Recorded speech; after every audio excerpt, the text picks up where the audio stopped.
Reflecting MOOC blend experience in teaching writing in English as a second language context. Featuring Associate Professor Dr. Milor MD Yunus, Dr. Harwadi Hashim, and Dr. Muhammad Helmi Norman, National University of Malaysia. Dr. Milor, we would like to discuss with you regarding our integration of massive open online course for teaching of writing in English as second language context course. Sure, how is it going so far? We are doing great. That's why we believe we should discuss on our reflection regarding our MOOC blend experience. Definitely. MOOC has demonstrated a high potential platform in delivering quality and cost-effective course materials to large numbers of students. Now I know why it has become widespread among everyone around the world. No wonder at many institutions in Malaysia, MOOC is integrated in blended learning. Now we have understood, Dr. Milor.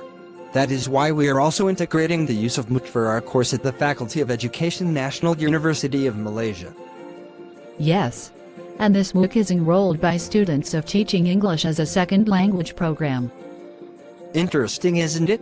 Let's reflect our MOOC blend experience. Let's look at the definition of blended learning first, Helmi. Blended learning can be interpreted in many ways. In most studies, blended learning has been associated with a blend of face-to-face delivery with online delivery in variable percentages. Agree, nevertheless, the new type of blends is referring to a number of courses blend, either commercial or tailor-made MOOC with both face-to-face. Then MOOC came into the picture. Yes, MOOC is a new model of online education. It is meant to be shared to a large number of people, making it accessible to everyone and anyone with an internet connection. That means, the emergence of MOOC definitely has great impact on the educational field, particularly in the distance education field.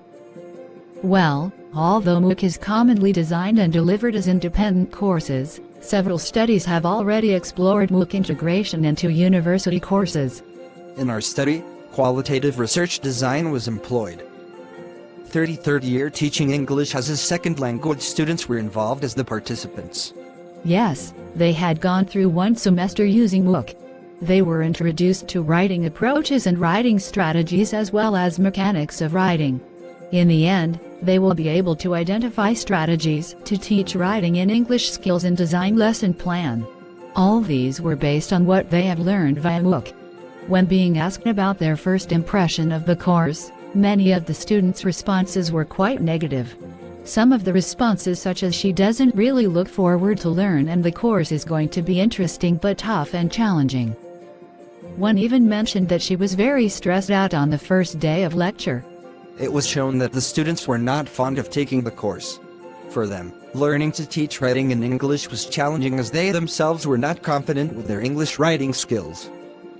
However, after undertaking the course for one semester, with the integration of MOOC, it was found that the students' perceptions had changed.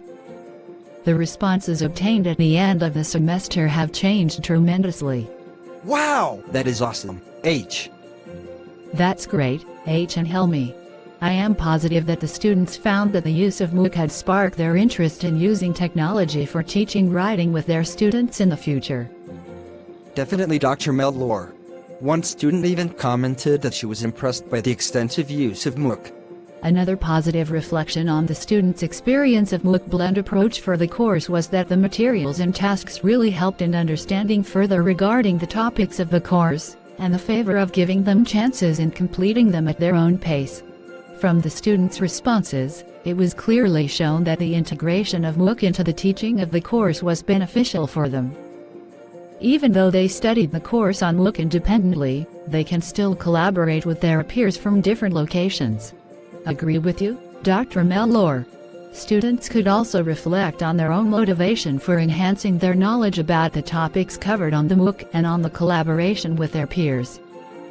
However, despite of the benefits, there was a slight drawback of the integration of MOOC.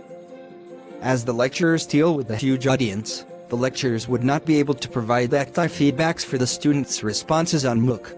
Indeed, Helmi. This in the future might affect the students' motivation and in the end, affect the sustainability of the usage. I agree with you, Dr. Milor. We need to take that into consideration in sustaining the use of MOOC. That's for sure, Helmi. Regardless of the constraints, MOOC is really interesting, especially because a lot of users can be enrolled. Definitely. On top of that, it increases the student motivation to learn. Nevertheless, it is necessary to consider their advantages and disadvantages. From our own experience, it is discovered that MOOC was accepted as emerging technology for learning. Well, of course, in the future, we may need to look into the achieved results, lesson learned, and what are the future steps in the implementation of MOOC. More than agree, Helmi. I think that's all for now, Dr. Mellor. In the future, we shall look into other perspectives of MOOC. Definitely. Thank you to both of you for the fruitful discussion. You are most welcome, Dr. Mellor. Our pleasure, Dr. Mellor.